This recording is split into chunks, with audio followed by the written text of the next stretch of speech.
Minnesota Vikings are 13-4. Let's talk about 5 winners from their victory over the Bears. Super Bowl! Woo!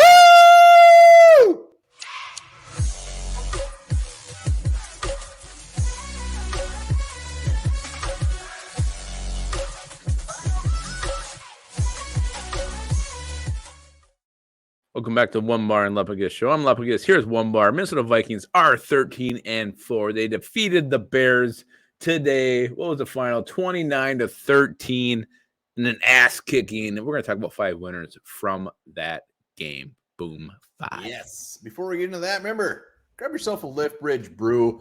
Delicious. Playoffs are coming up. You got to get a big old stockpile because we are in it for the long haul. Also, hit that sub button. Hit that sub button. Let's get to 8,500 subs. And, leave a comment. Let us know what you're thinking.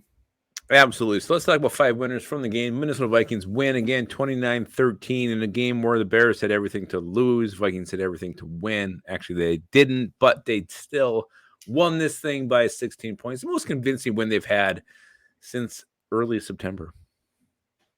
Yes, it was. It was wonderful. It was. Let's talk about the first winner from this one. And I'm going to go with this guy. Wide receiver KJ Osborne, 5 receptions, 117 yards. This offense looking for a big play, and KJ Osborne was the big play magnet. Yeah, he had the 66-yard catch, 5 receptions on 6 targets, and a lot of comments in the live show that we just did, and it's very clear that KJ Osborne is our number 2 right now. Adam Thielen, love the guy, but KJ Osborne should be and is our number 2 wide receiver anyways. And he had a fantastic game. And you know what? He just didn't have a ton of target. I mean, he just disappeared in some games, but it was because of lack of targets. But KJ Osborne is going to be one to watch next year. It's going to be interesting to see where he lands on the depth chart. Well, and I saw this comment in the live, and they said when the Vikings offense is looking for a spark, it's been KJ Osborne who has provided that. We saw it back in the Colts comeback win. It was KJ Osborne who got things going. He got things going again today. Yeah, for some of, and again, KJ Osborne with us, it's a bit of a tortured history because we wrote this guy off after year 1. We said this guy didn't get cut, came back, he formed a role a year ago, and this year his role maybe hasn't been as I think a lot of people expected more out of KJ Osborne this year, but when he's called upon, when the ball is thrown his way, the dude makes plays, and he gets this offense back on track. Yeah, so well done, KJ Osborne, ending on a good note, hopefully going in the playoffs and get some more of those beautiful receptions. But let's go to another winner. Let's head over to the defense side of the ball. Let's go to a hot name for a winner. Let's go to Duke freaking Shelley. Duke Shelley, the little man. I believe he's ranked like the 18th best cornerback PFF. Everybody's giving him some love there, and he backs it up. Gets a interception today, and Duke Shelley still only 26, 27, something like that. Has a chance to hopefully get re-signed. But Duke Shelley, headed into the playoffs, this little guy is going to be a big, big, big, big part of how far we go. Well, he's the little engine that could, Duke Shelley. I mean, he's, 5'2", whatever he is. I think he might show some respect. I don't want to, he might be considered a dwarf with his height, whatever he is. But this dude plays much taller than he is. He had 3 tackles on the day today. I don't know what Duke Shelley. He had 1 pass breakup, the interception. Ever since he was signed by the Vikings, this guy comes in, he makes plays, and you got to give Kwesi a ton of credit for finding this guy, why he was let go by the Bears. I remember I just read something this week where he was talking about when he got released, he was like, really, me? I'm the guy who's going to get released. He was a little bit surprised when it happened. And Duke Shelley, I mean, again, is he a long-term starter? I don't know about that, but definitely a guy you want to keep on this team as a depth piece, as a role player, because when he is called upon, when he is forced into action, when he is thrust into a role, this guy produces, and not everybody can do that. Yeah, I mean, even his PFF scores from years past, he seems to do fairly well. I love him as a depth piece. If he's got to be out there and start a game or two, why the hell not? So, hell yeah, Duke Shelley. Who else you got? Well, I'm going to go with the running back and not Delvin Cook. I'm going to go with the running back, Alexander Madison, the backup running back on this thing. He carried the rock. What did he carry it for? Where is he? 10 for 54, 2 touchdowns with 11 touchdowns. But my biggest difference with him and Delvin Cook was like Madison just seemed to have an extra spark, an extra oomph to him today. a little more fire. And every time he carried the ball, it just seemed like it was always going to go for positive yards.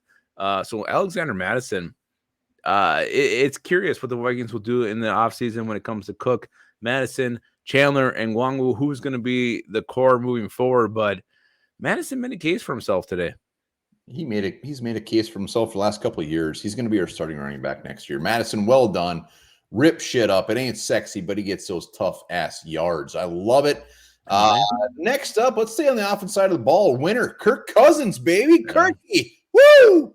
17 for 20, 225 yards, 1 touchdown, 130.2 rating. Much better performance than a week ago. You can't go into the playoffs with much more confidence than that.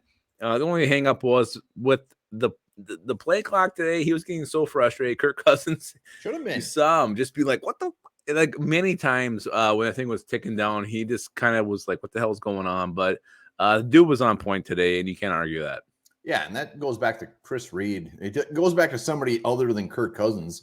And I'm glad he was frustrated. He should be frustrated. If shit ain't going the way it should be, he's the leader of this team. Let's get pissed off. Get in the ear of somebody. Get this shit figured out before next week. Come on. Kirk Cousins going into the playoffs on a very, very high note. Love it. Boom. If he went and played this Bears team, who suck, by the way, and threw like 2 interceptions, no touchdowns, I mean, this would have been like, are you kidding me? Are you kidding me? But he didn't. He ripped it up. He did rip it up. And another guy who ripped it up is the old man in the secondary, PP, Patrick Peterson. Love me a PP, and he got that interception. And you know what? Lupagus could have caught this interception with his butt cheeks. It was so easy. But like I was telling Lupagus before this, the big thing with Patrick Peterson is this defense is just so like, I don't know. It sucks whether that's Ed Donatello's fault, whether it's the player's fault, whoever it is. But Patrick Peterson brings the swag. He brings some confidence that this defense needs. And hopefully going into the playoffs is going to continue to bring that thing because we need it. We got these guys out here like, we're the last ranked defense, blah, blah, blah. But we could be down 30. Patrick Peterson gets an interception. He's still going to celebrate like we're up by 100. Well, I think what Patrick Peterson today was after the Velus Jones kind of fluky touchdown where I think a lot of Vikings defenders thought he was out of bounds. There's a penalty and extra point, so they end up going for 2. And Peterson makes a beautiful play on Cole Kmet. He goes up and kind of backhands the ball away, and he's just talking shit after that. Oh, yeah. Doing the skull chant to the fans. He don't care. That's why I love him. He was mad. He was just fired up after that. So, yeah, Patrick Peterson, with Harrison Smith out today, you need to have that veteran presence in the secondary. He brought it today. And, yeah, I loved he does. He brings a little layer of swag to this defense, and this secondary especially it really needs it. And thank you, PP, for that. Thank you, PP. Who's our last one? I believe that's all. That's all 5 of them. Oh my word! I'm embarrassed. We did it. We went through them so fast, but we definitely touched on them all. Those are your 5 winners from the Vikings, 29-13 victory over the Chicago Bears. Vikings going to 13-4. We'll see what happens. 2 seed, 3 seed. It don't matter. We're going to win this bitch. We're winning this bitch this year. We're taking her. All right. Remember this, guys, as you're getting ready to see where the Vikings do end up in the playoffs. In 2019, Panda Express served over 100 million pounds of orange chicken. That's good chicken. Good. It's so damn good.